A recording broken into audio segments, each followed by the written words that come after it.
Looking for an easy dessert that will have everyone raving? This is it.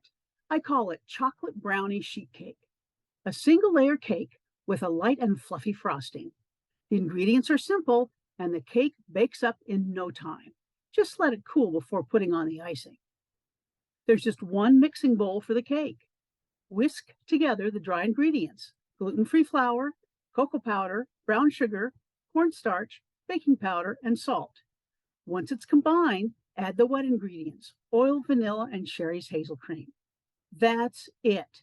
Spread it out on a greased 9 by 13-inch pan and bake for 30 minutes at 350 degrees Fahrenheit. Use an electric mixer for the icing. Start with a stick of dairy-free butter and whip it up. Then add the sugar, about a half a cup at a time.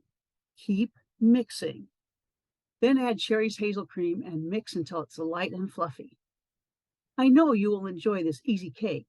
And best of all, it's dairy, egg, and gluten-free.